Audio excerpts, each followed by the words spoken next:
je voudrais évoquer cette radiation. Vous me permettrez tout de même d'insister, je dis que j'insiste parce que je veux parler aux Sénégalais et aux Sénégalaises.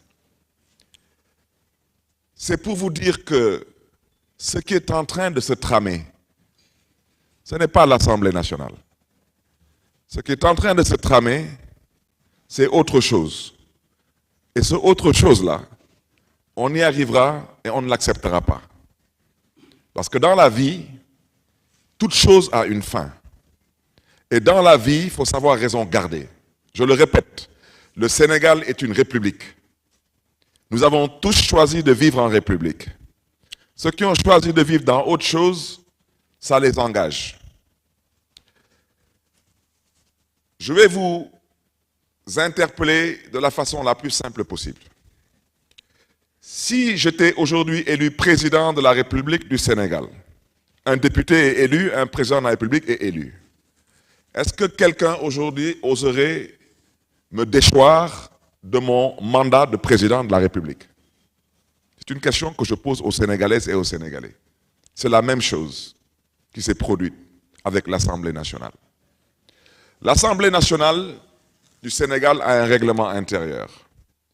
Et au Sénégal, nous avons une charte fondamentale qui est la Constitution. Il y a une différence entre un délit et un crime. L'Assemblée nationale considère que, dans son règlement intérieur, que vous soyez condamné pour un délit ou pour un crime de façon définitive, l'Assemblée nationale considère que sur demande du ministre de l'Intérieur, vous devez être radié. Radié de la liste des députés du mandat en cours. Et on n'a pas besoin de faire Sciences Po pour comprendre ce que j'explique.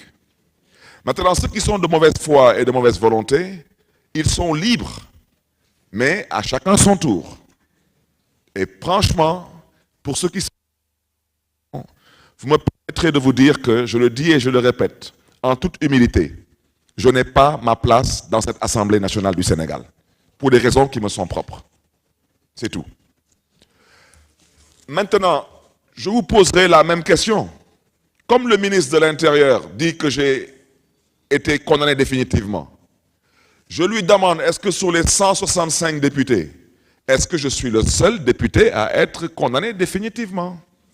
Parce qu'il semble que le ministre de l'Intérieur, monsieur le ministre de l'Intérieur vit dans un autre pays qui s'appelle le Sénégal. Je lui rappelle qu'au Sénégal, je ne suis pas le seul homme politique à avoir été récemment condamné définitivement. Et au passage, j'aimerais aussi indiquer aux uns et aux autres que la condamnation définitive, ce n'est pas la décision de la Cour suprême. Non, la Cour suprême ne juge pas. La Cour suprême, elle constate des faits, des procédures. Et la preuve, quand on nous juge à la Cour suprême, on n'est pas présent, parce qu'on ne nous juge pas.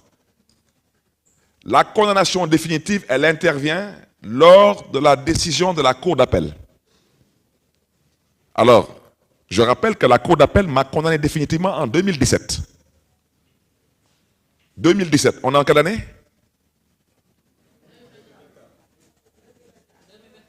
Ça fait combien d'années? Monsieur le ministre de la Justice, je vous interpelle parce que d'abord vous êtes un magistrat. Vous n'êtes pas un homme politique. Ce que je dis, vous savez si ce que je dis est vrai ou pas. Donc vos soi-disant 5 ans sont passés depuis belle lurette. Mais je vous le répète, je ne suis pas intéressé par siéger dans cette soi-disant 15e législature. C'est tout, c'est pour des raisons personnelles. J'ai été définitivement condamné à la Cour d'appel. C'était en 2017, si mes souvenirs sont bons. 2017 et 2024. Mais je pense tout de même, à moins que je me trompe, je pense que ça fait plus de 5 ans. Vous parlez de quelle condamnation définitive? Est-ce que vous pouvez, de grâce, respecter les Sénégalais et arrêter votre acharnement sur ma modeste personne? Je ne vous ai absolument rien fait.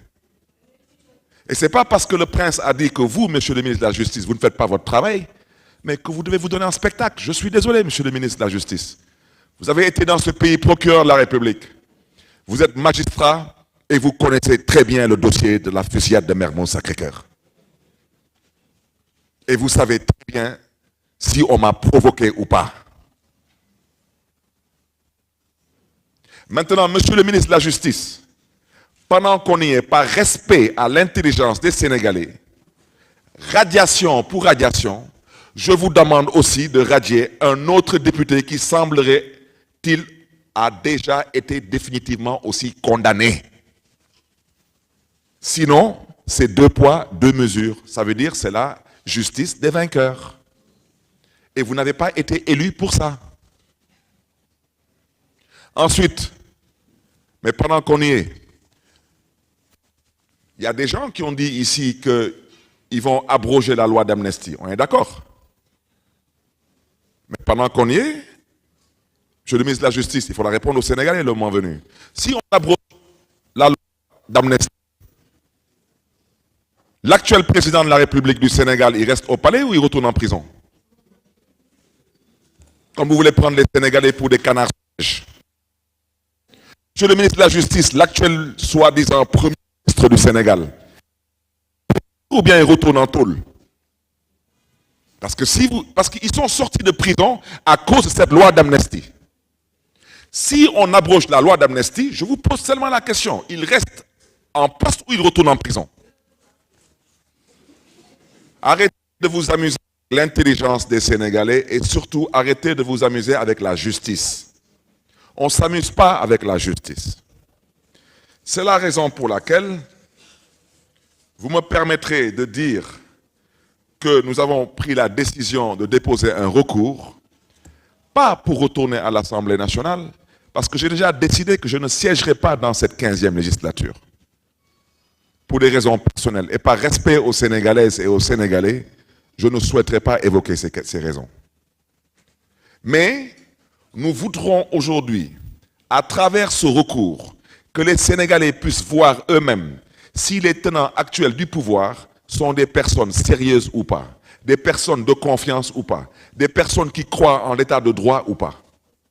Parce que vous ne pouvez pas me radier et laisser d'autres personnes qui sont définitivement condamnées à l'Assemblée nationale, au prétexte que soi-disant, ils auraient suspendu leur mandat. Ils sont, eux, condamnés définitivement, et eux, ils ont été condamnés il y a moins de 5 ans. Donc, eux, ils méritent d'être radiés, mais pas moi. Moi, j'ai été condamné il y a plus de 5 ans. Et je le répète, la condamnation définitive, c'est celle qui est prononcée par la Cour d'appel et non par la Cour suprême. La Cour suprême ne juge pas. Et vous savez très bien de quoi je parle. Et tous les experts du droit peuvent confirmer ce que je dis.